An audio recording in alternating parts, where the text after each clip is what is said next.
Times देख रहे हैं आप। मैं हूं आपके साथ पलक शर्मा। वक्त हो गया है बिहार राजस्थान की खबरों का, तो आइए रुक करते हैं इन प्रमुख खबरों की ओर, जहां पहली खबर सहरसा से है। सहरसा मां ने 5 बच्चों के साथ जहर खाकर आत्महत्या करने की कोशिश की है। सहरसा जिले के बनवा थाना क्षेत्र अंतर्गत मोहनपुर गांव में रविवार को एक हृदय विदारक घटना सामने आई है, जहां घरेलू विवाद से आहत होकर महिला ने अपने 5 बच्चों के साथ जहरीला पदार्थ खा लिया है। जानकारी के अनुसार मोहनपुर निवासी सोनी देवी का अपनी सास के साथ किसी बात को लेकर विवाद हो गया था। विवाद इतना बढ़ गया कि गुस्से और तनाव में आकर सोनी देवी ने अपने 5 बच्चों प्रीति, लखन, रचना, सपना और राम कुमार के साथ जहर खा लिया है। चिकित्सकों ने के अनुसार सोनी देवी और उनकी 3 बेटियों को होश आ गया है। हालांकि 5 वर्षीय राम कुमार और 7 वर्षीय लखन कुमार की स्थिति अब भी गंभीर बनी हुई है। दोनों बच्चों को चिकित्सकों की निगरानी में रखा गया है और घटना की सूचना मिलते ही सदर थाना पुलिस अस्पताल पहुंची है और मामले की जांच पड़ताल शुरू कर दी गई है। स्थानीय लोग बच्चों के शीघ्र स्वस्थ होने की कामना कर रहे हैं।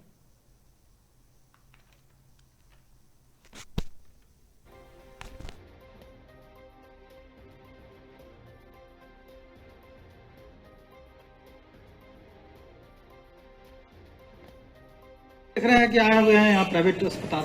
अभी सुबह में हमारे यहाँ थाना में, सदर थाना में एक सूचना प्राप्त हुआ था पुलिस स्लिप के माध्यम से कि कुछ 5-6 लोग जो है पॉइजनिंग का केस है जो नारायणा अस्पताल में भर्ती है।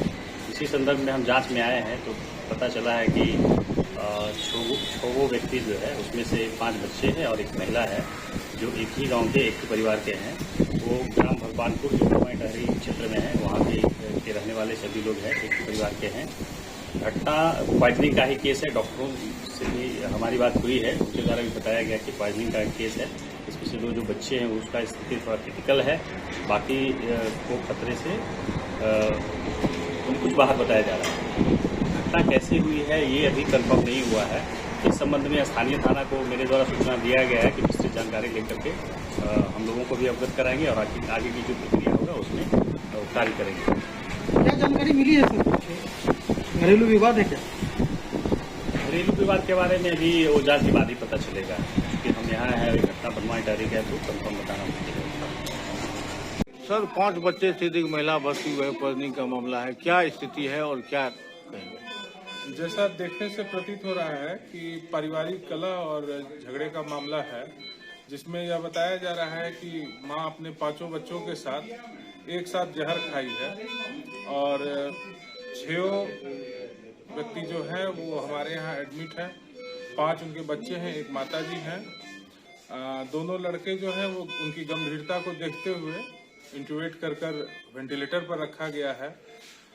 3 बच्चियां हैं जो कम गंभीर अवस्था में हमारे यहाँ ही एडमिट है और तीनों होश में हैं। और जो इन बच्चों की मां है जिन्होंने जहर दिया है या उन्होंने खुद भी खाया है, वो भी अभी होश में धीरे धीरे आ रही हैं। तो उम्मीद करते हैं कि 4 लोग कम गंभीर अवस्था में हैं, लेकिन दोनों बच्चे जो हैं वो काफ़ी गंभीर अवस्था में हैं, वेंटिलेटर पर अभी आधारित हैं और इलाज जो है वो जारी है। क्या शुभ नाम हुआ सर आपका? मेरा नाम डॉक्टर मानस मनोराज झा हुआ। मैं यहीं पे आईसीयू में एज ए रेजिडेंट डॉक्टर अभी काम कर रहा हूँ। जी, हमको जानकारी जो मिला सुबह में 9 बजे पता चला जो पॉइजन पेशेंट खाली है, आना होगा मिलने के लिए। तो हम आगे अपना होम ट्यूशन चलाते हैं और यहाँ मतलब सहरसा से मेरा घर 27 किलोमीटर दूर पड़ता है। तो हम आगे देखने के लिए यहाँ आए तो पेशेंट के अगल बगल में कोई रिश्तेदार हमको नहीं मिला। तो यहाँ एक पुलिस मिले हमको, जो वो हमको बताए जो पेशेंट का कौन लगते हैं। हम बोले जो उनके भाई हम लगेंगे। तो हमसे ये जानकारी सर लोग लिए। मैंने क्यों खाया, क्या विवाद मिला है, कुछ जानकारी है? कुछ घरेलू विवाद होगा, सास बहू का जो होता है गाँव घर में, बस इसी के कारण वो पॉइजन खा ली थी। वजह यही रहा होगा। क्या नाम है आपका? जी, मेरा नाम सूरज कुमार पंडित है। खबर लखीसराय से है, जहां प्रखंड कृषि सभागारों में मंगलवार को दोपहर प्रखंड के आंगनबाड़ी केंद्र की सेविकाओं एवं सहायिकाओं को मकान जनगणना एवं स्व जनगणना से संबंधित प्रशिक्षण दिया गया। इस अवसर पर सभी प्रखंड विकास पदाधिकारी प्रिया कुमारी ने सभी को जनगणना और साथ ही उससे जुड़े हुए कार्यों के बारे में जानकारी दी और साथ ही उन्होंने बताया है कि प्रत्येक घर की सही जानकारी एकत्र करना ही उसे समय पर ऑनलाइन पोर्टल पर अपलोड करना आवश्यक है। साथ ही स्वगणना के माध्यम से लोगों को स्वयं ही जानकारी दर्ज करने के लिए प्रेरित करने पर भी जोर दिया गया ताकि सटीक आंकड़े प्राप्त हो सके और सरकारी योजनाओं का लाभ सभी लोगों को मिल सके।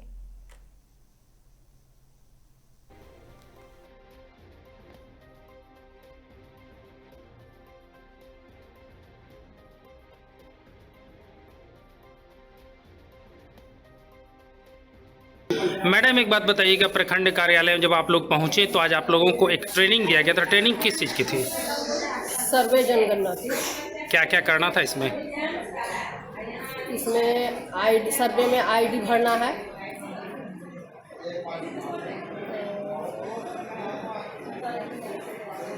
घर के मुखिया का नाम लिखना है।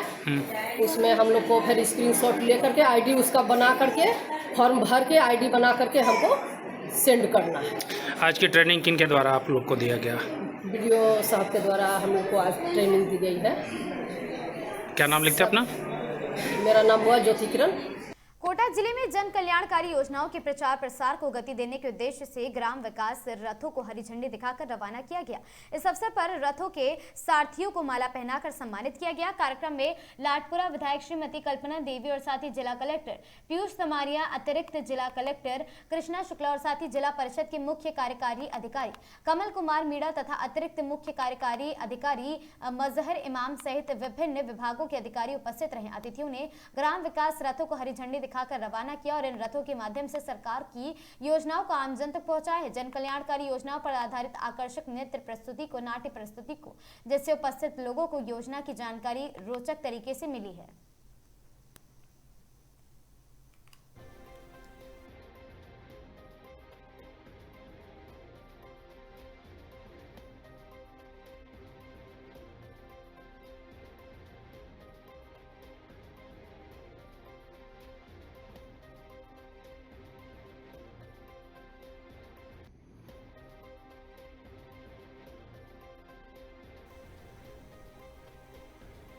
कोटा शहर के झरने के बालाजी मंदिर परिसर में बेजुबान पशु पक्षियों के लिए सराहनीय पहल की गई है। मंगलवार 28 अप्रैल को मंदिर समिति द्वारा पशु पक्षियों के लिए पानी पीने की व्यवस्था करते हुए परिंदे पानी के बर्तन बांधे गए हैं और साथ ही दाना भी डाला गया। मंदिर समिति के संरक्षक महेश गौतम लल्ली के नेतृत्व में आयोजित इस सेवा कार्य में समिति के सदस्यों ने मंदिर परिसर की दीवारों पर कुल 11 परिंदे लगाए हैं ताकि गर्मी के मौसम में पक्षियों को पानी और भोजन की कमी महसूस न हो। इस दौरान पक्षियों के लिए दाना भी डाला गया है। कार्यक्रम में मुख्य रूप से अशोक शुक्ला और साथ ही शिशु पंचोली और साथ ही आपको बता दें कि पंडित अनिल आचूत और साथ ही नीरज शर्मा, राकेश जैन, सुरेंद्र सिंह, राजेंद्र गौतम, कैलाश आदित्य और साथ ही प्रिंस शुक्ला सहित कई कार्यकर्ता उपस्थित रहे।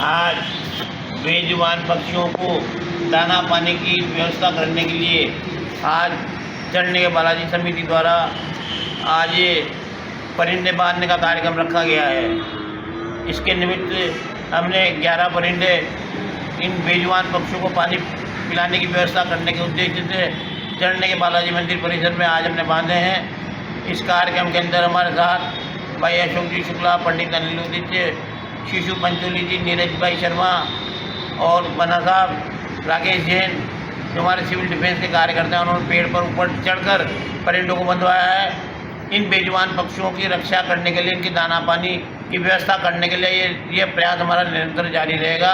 और चढ़ने के बालाजी महाराज की जय।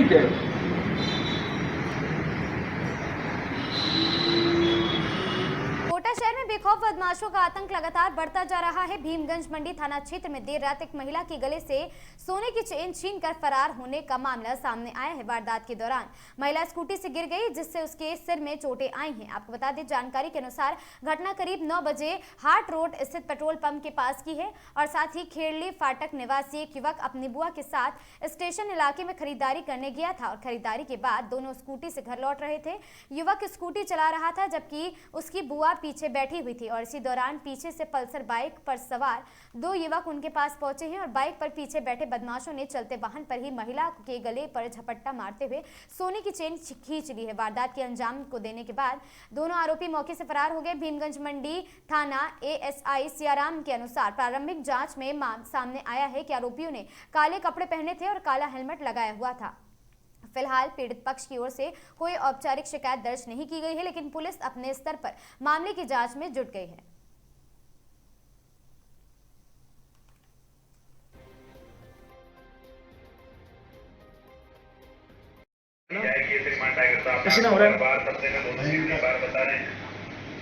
कार्रवाई करेंगे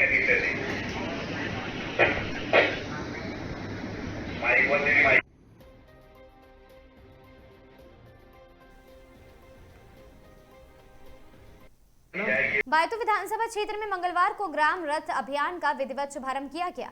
बायतू मुख्यालय एवं ग्राम पंचायत बायतू भोपची स्थित पीएम श्री विद्यालय से जागरूकता रथ को हरी झंडी दिखाकर रवाना किया गया। यह अभियान 28 अप्रैल से 12 मई तक 2026 तक क्षेत्र के गांव ढाड़ियों में पहुंचकर किसानों और साथ ही आमजन को सरकार की जन कल्याणकारी योजनाओं, कृषि नवाचारों और कृषि संभावनाओं की जानकारी देगा और साथ ही आपड़ों अग्रणी राजस्थान के विजन के साथ संचालित इस अभियान का उद्देश्य अन्नदाता किसानों तक योजनाओं का सीधा लाभ पहुंचाना और उनके सुझाव एकत्रित कर नीतिगत निर्णयों तक पहुंचाना है। अभियान के तहत एलईडी मोबाइल वैन के माध्यम से 13 विभागों की योजनाओं की जानकारी आमजन तक पहुंचाई जा रही है और साथ ही जिससे ग्रामीणों में जागरूकता बढ़े और साथ ही किसान आत्मनिर्भर भी बन सके। इस दौरान किसान सम्मान निधि, फसल बीमा, मुद्रा स्वास्थ्य कार्ड, उज्ज्वला योजना और प्रधानमंत्री आवास योजना सहित विभिन्न योजनाओं की जानकारी दी गई और ग्रामीणों से अधिक लाभ उठाने की अपील भी की गई। कार्यक्रम में उपखंड अधिकारी कल्पित शिवरा और साथ ही विकास अधिकारी हिमांशु चौधरी, भाजपा जिला प्रवक्ता चेना राम चौधरी और साथ ही मंडल अध्यक्ष हनुमान जानी सभी लोग उपस्थित रहे।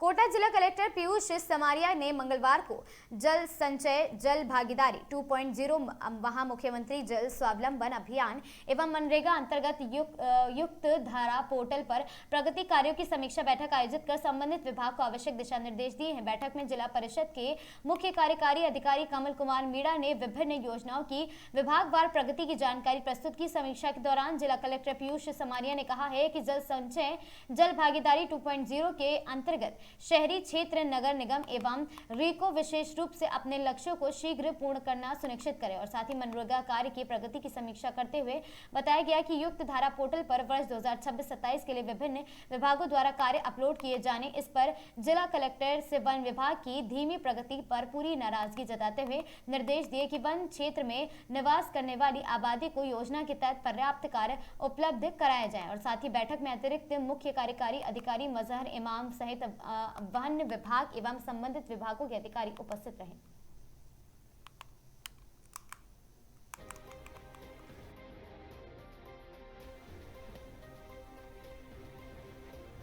निवाई शहर व ब्लॉक कांग्रेस के संयुक्त तत्वाधान में अहिंसा सर्कल पर प्रदर्शन। भाजपा के राजस्थान प्रभारी राधा मोहन दास अग्रवाल का सैकड़ों कांग्रेसियों ने फूका है पुतला। भाजपा के प्रदेश प्रभारी राधा मोहन दास अग्रवाल की अभद्र भाषा को लेकर प्रदेश भर में कांग्रेसियों का प्रदर्शन जारी है और साथ ही प्रदर्शन में पूर्व ब्लॉक अध्यक्ष राजेश चौधरी, हंसराज गुर्जर, पूर्व प्रधान चंद्रकला मांकीलाल गुर्जर, शहर अध्यक्ष सतीश शर्मा, ब्लॉक अध्यक्ष शंकर चौधरी, अल्पसंख्यक अध्यक्ष नासिर कुरैशी सहित सैकड़ों कांग्रेसी मौजूद रहे।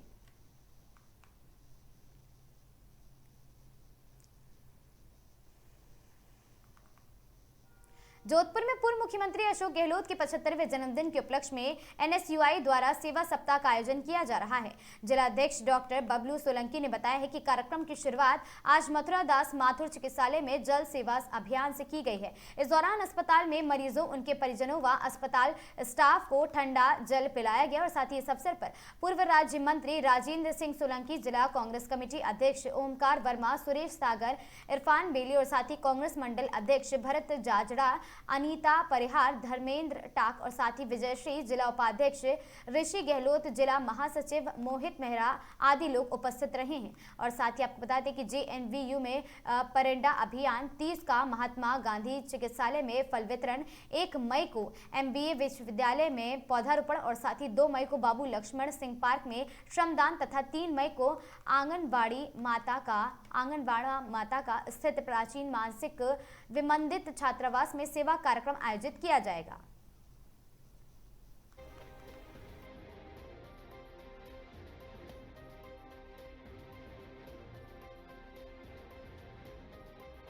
राजस्थान के पूर्व मुख्यमंत्री जननायक आदरणीय अशोक गहलोत साहब के 75वें जन्मदिवस के शुभ अवसर पर NSU जोधपुर शहर द्वारा सेवा सप्ताह कार्यक्रम का आयोजन किया जा रहा है। उसी के संदर्भ में आज पश्चिमी राजस्थान के सबसे बड़े चिकित्सालय हॉस्पिटल मथुरा दास माथुर हॉस्पिटल में जल सेवा अभियान चलाया गया है। हमारे नेता आदरणीय अशोक गहलोत साहब ने कहा कि आप सामाजिक सरोकार के साथ अपने जन्मदिन को भी मनाएं, औरों के जन्मदिन को भी मनाया, तो हमारे नेता का जन्मदिन हम सामाजिक सरोकार के तहत मना रहे हैं। NSU जोधपुर शहर द्वारा लगातार 7 दिन तक सेवा सप्ताह के रूप में ये कार्यक्रम सामाजिक सरोकार के तहत सेवा के माध्यम से ये कार्यक्रम मनाया जाएगा। जन्मदिन उसका हमारे लगातार आने वाले 6 दिनों तक सेवा कार्यक्रम NSU जोधपुर शहर के चलेंगे।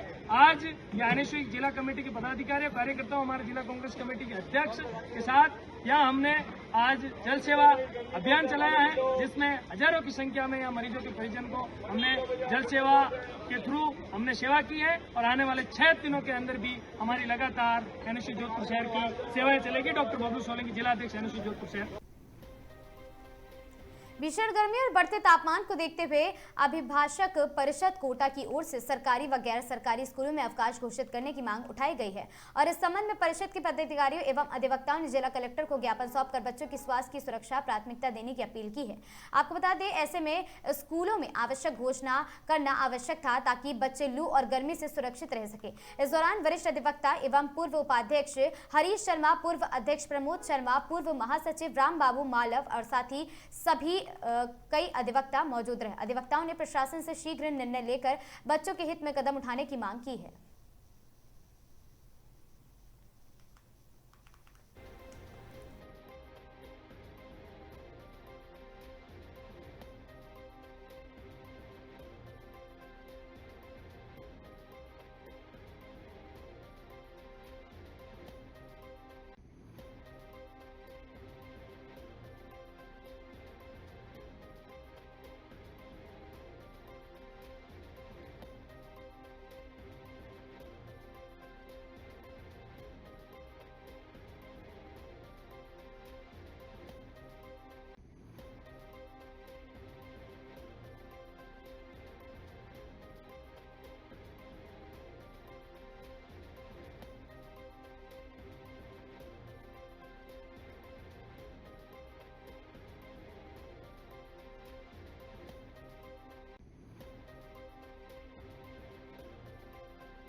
कोटा के बोरखेड़ा थाना क्षेत्र के स्थित सोनू बिहार इलाके में एक ट्रैक्टर अनियंत्रित होकर नाले में जा गिरा है। हादसे के दौरान चालक ने समय रहते ट्रैक्टर से कूदकर अपनी जान बचा ली है, जिससे बड़ा हादसा टल गया है। जानकारी के अनुसार ट्रैक्टर तेज रफ्तार में था और सामने आए वाहन को बचाने के प्रयास में चालक नियंत्रण खो बैठा, जिसके चलते ट्रैक्टर नाले में गिर गया और साथ ही घटना के बाद मौके पर लोगों की भीड़ जमा हो गई। सूचना मिलते ही वहां पर पुलिस मौके पर पहुंची और हालात का जायजा लिया। बाद में JCB की मदद से ट्रैक्टर को नाले से बाहर निकाला गया। हादसे में कोई जनहानि नहीं हुई है।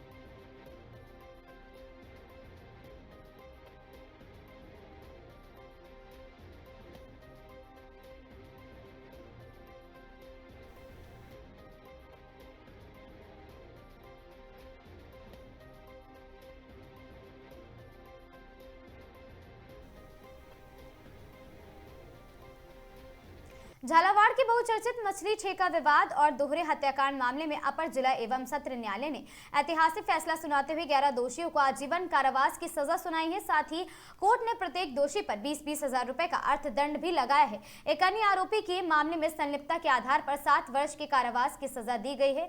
ये मामला मई 2022 का है, जब असनावर थाना क्षेत्र के कांस खेड़ली इलाके में मछली पकड़ने के ठेके को लेकर 2 गुटों के बीच खूनी संघर्ष और फायरिंग हुई थी।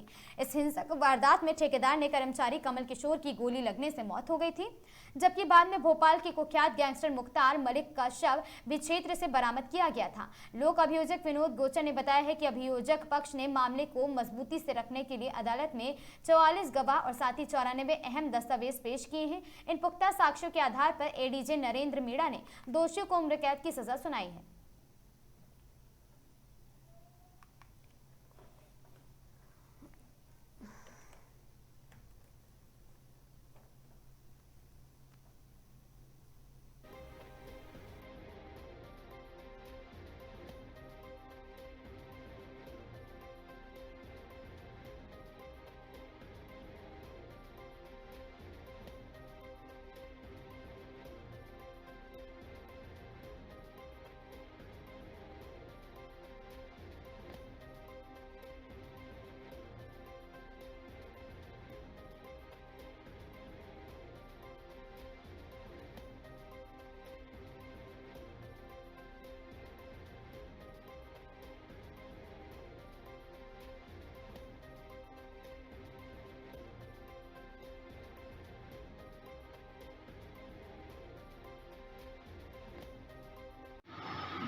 वकील साहब, 2022 के मुख्तार मलिक और कमल मीणा की हत्या के मामले में आज एक महत्वपूर्ण फैसला आया है।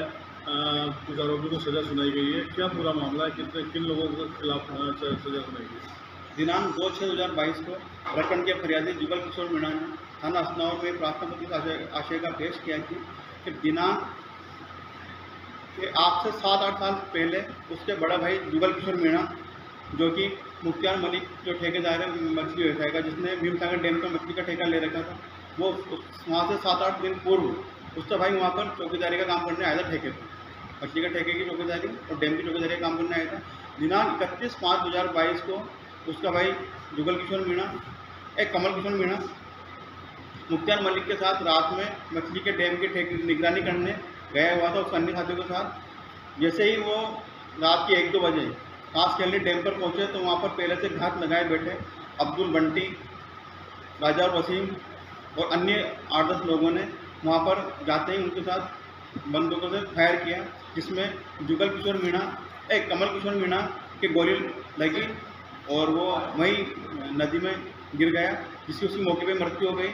और भी साथियों की गोली लगी थी, जिसमें प्रकरण में एक और मुख्तार मलिक की मृत्यु हो गई थी, जिसमें माननीय न्यायालय में पुलिस थाना असनावर ने माननीय न्यायालय में चालान पेश किया, जिसमें अभियुक्त पक्ष की ओर से 44 गवाह कराए गए और 94 दस्तावेज प्रदर्शित कराए गए, जिसमें माननीय न्यायालय ने 11 दोषियों को आजीवन कारावास की सजा से दंडित किया है। वो एक आरोपी को 5/25 आर्म्स एक्ट में 7 वर्ष की कारावास की सजा से दंडित किया है।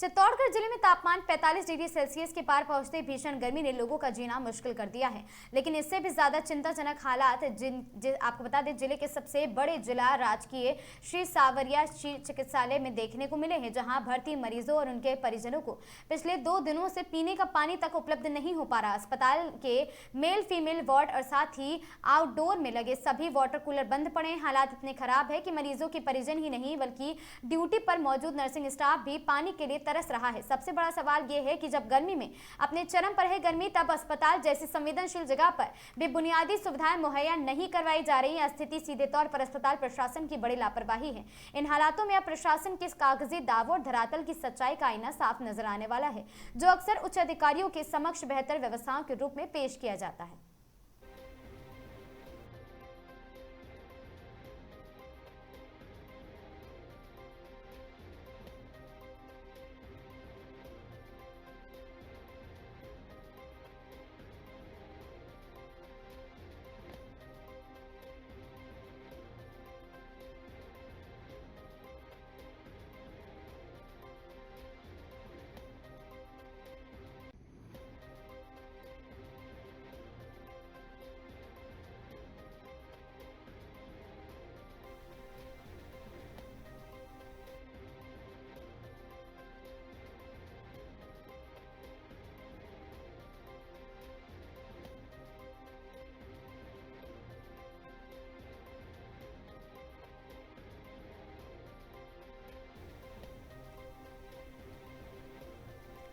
कोटा में मर्डर या फिर हादसा, ऑटो चालक की संदिग्ध मौत से मचा है हड़कंप। अचेत अवस्था में मिला था तारिक, अस्पताल ले जाने पर डॉक्टरों ने किया मृत घोषित। परिजनों का हंगामा, हत्या की आशंका जताते हुए थाने में दी शिकायत।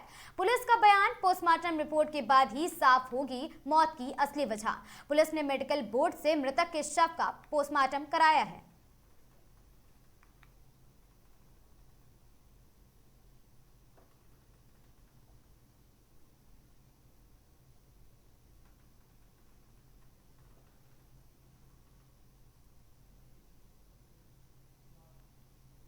चित्तौड़गढ़ जिले में इन दिनों गर्मी का प्रकोप लगातार बढ़ता जा रहा। तापमान 45 डिग्री सेल्सियस के पार पहुंचने से जनजीवन बुरी तरह प्रभावित हो रहा है। तेज धूप और लू के थपेड़ों ने आमजन को घर से बाहर निकलने पर मुश्किल कर दिया। हालात ऐसे हैं कि एसी और कूलर भी राहत नहीं दे पा रहा है। दोपहर 12 बजे से लेकर शाम 5 बजे तक शहर की प्रमुख सड़कें सूनी नजर आ रही हैं। जरूरी काम होने पर भी लोग घरों से बाहर निकलने से बच रहे हैं, जबकि अधिकांश लोग भीषण गर्मी से बचने के लिए घरों में ही रहना पसंद कर रहे हैं। इधर लगातार बढ़ती गर्मी को देखते हुए नगर परिषद ने भी राहत के प्रयास शुरू कर दिए। मंगलवार दोपहर नगर परिषद की ओर से दमकल वाहनों के माध्यम से शहर के विभिन्न क्षेत्रों में सड़कों पर पानी का छिड़काव किया गया और ये छिड़काव जिला कलेक्टर आवास से शुरू होकर ओवरब्रिज, कलेक्टर चौराहा, शास्त्री नगर चौराहा, बस स्टैंड, सुभाष चौक और साथ ही गोल प्याऊ सहित कई प्रमुख स्थानों पर किया गया है। प्रशासन और स्वास्थ्य विभाग द्वारा भी आमजन से अपील की गई है कि जो अत्यधिक गर्मी के दौरान अनावश्यक रूप से बाहर निकलने से बचे।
शहर व ब्लॉक कांग्रेस कमेटी के कार्यकर्ताओं ने अहिंसा सर्कल पर भाजपा के राजस्थान प्रभारी राधा मोहन दास अग्रवाल के द्वारा कार्यक्रम के पूर्व उप मुख्यमंत्री सचिन पायलट के खिलाफ अभद्र भाषा को लेकर मंगलवार को दोपहर 12:30 बजे सैकड़ों की संख्या में कांग्रेस कार्यकर्ताओं ने अहिंसा सर्कल पर राधा मोहन दास अग्रवाल का पुतला फूंक कर जमकर नारेबाजी की है। गौरतलब है कि 27 तारीख को टोक भारतीय जनता पार्टी के राष्ट्रीय अध्यक्ष नितिन नवीन व राजस्थान के प्रभारी राधा मोहन दास अग्रवाल मुख्यमंत्री भजन लाल शर्मा द्वारा नवीन कार्यालय भवन उद्घाटन के दौरान आयोजित सभा में राजस्थान प्रभारी राधा मोहन अग्रवाल ने मंच के माध्यम से कांग्रेस के पूर्व मुख्यमंत्री सचिन पायलट को बहरूपीय व भगौड़ा साबित और संबोधित किया था, जिससे प्रदेश कांग्रेस कमेटी ने ही समूचे भारत में प्रदेश प्रभारी राधा मोहन दास अग्रवाल के खिलाफ कांग्रेस ने आक्रोश व्याप्त है।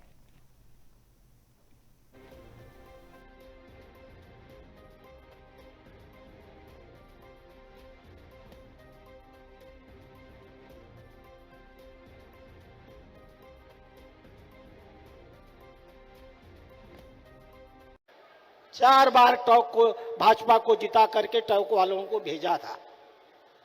आज एक बहुरूपिया टॉक का विधायक बन गया। आश्चर्य होता है, वो आपके टॉक का निवासी भी नहीं, टॉक तो बहुत दूर, वो आपके राजस्थान का भी निवासी नहीं। आप जानते हैं इस बात को? पता है ये बात? नहीं पता। उत्तर प्रदेश से मैं भी आता हूं राजस्थान का प्रभारी बनकर के, मैं तो सपने में नहीं सोचूंगा कि मैं राजस्थान के किसी क्षेत्र का विधायक बन जाऊं। है मेरे पास उत्तर प्रदेश। उत्तर प्रदेश का भगौड़ा नहीं हूं मैं। उत्तर प्रदेश का मजबूत राजनेता हूं। उत्तर प्रदेश से राजनीति कर सकता हूं। ये कौन सी आपने प्रथा बना ली? किसी प्रदेश से कोई व्यक्ति वापस भेज दिया जाए तो आप उसे माला पहना देते हो। कितना बड़ा राजस्थान के साथ यह अवमानना का काम हुआ है। किनके प्रति उनकी विश्वसनीयता है? अपने पार्टी के प्रति नहीं, अपने मुख्यमंत्री के प्रति नहीं, अपने कार्यकर्ताओं के प्रति नहीं। एक समूह बना करके उन्होंने आपको इस प्रकार से भैरव में डाल दिया और आप न जाने किस प्रभाव में आकर के आपने टोक से उनको अपना विधायक बना लिया। एक टांग कांग्रेस में रहती है और एक टांग पता नहीं और कहां रहती है। इसलिए माननीय राष्ट्रीय अध्यक्ष ने कहा हम टोक चलेंगे और टोक के कार्यकर्ताओं को चुनौती के साथ कहेंगे टोक की अगली विधानसभा का चुनाव भारतीय जनता पार्टी का प्रत्याशी जीत कर आएगा। जीतेगा या नहीं?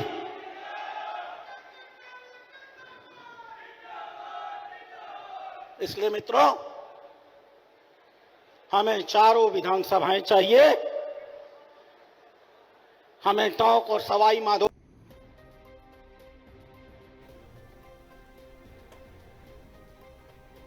अलवर जिले में ग्रामीण विकास योजनाओं की जानकारी और जागरूकता बढ़ाने के उद्देश्य से मंगलौर को ग्राम रथ अभियान का शुभारंभ किया गया। जिला कलेक्टर अर्तिका शुक्ला ने कलेक्ट्रेट परिसर में हरी झंडी दिखाकर विकास रथों को रवाना किया और साथ ही इस अभियान के तहत जिले की 5 ग्रामीण विधानसभा क्षेत्र अलवर ग्रामीण, रामगढ़ और साथ ही राजगढ़, लक्ष्मणगढ़, कठुमर और साथ ही थाना गाजी में अगले 15 दिनों तक ये रथ संचालित किए जाएंगे। कार्यक्रम के दौरान कलेक्ट्रेट परिसर में उत्साहपूर्ण माहौल देखने को मिला है। अधिकारियों और कर्मचारियों के साथ आमजन की भी अच्छी भागीदारी रही है। अभियान का उद्देश्य सरकारी योजनाओं को गांव-गांव तक पहुंचाना, लोगों को लाभार्थी योजना की जानकारी देना और उन्हें इन योजनाओं से जोड़ना रहा है। विकास रथों के माध्यम से विभिन्न विभागों की योजनाएं, उपलब्धियां और साथ ही सेवा की जानकारी ऑडियो वीडियो प्रचार सामग्री के जरिए दी जाएगी।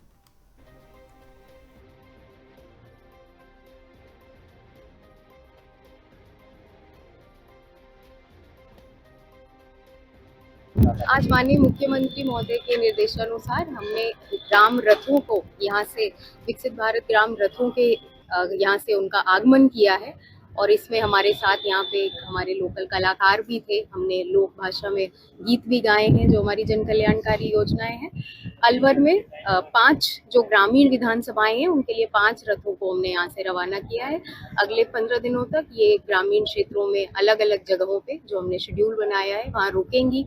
सरकार के 13 विभागों की विभिन्न जन कल्याणकारी योजनाओं के बारे में जानकारियां देंगी, इंटरैक्शन होगा, इसमें एक वीडियो चलता रहेगा और इसके लिए हमने ग्राउंड लेवल पे एसडीएम्स, बीडीओज और तहसीलदार्स को इंचार्ज बनाया है जो इसको रिसीव करेंगे। हर दिन शाम में ये किसी एक जगह पे रुक के एक संध्या चौपाल भी की जाएगी जिसमें बहुत ही अच्छे तरीके से लोकगीतों के माध्यम से और इन योजनाओं के बारे में जानकारी और सरकार के विभिन्न जो कार्य हैं उनके बारे में उनका साझा किया जाएगा।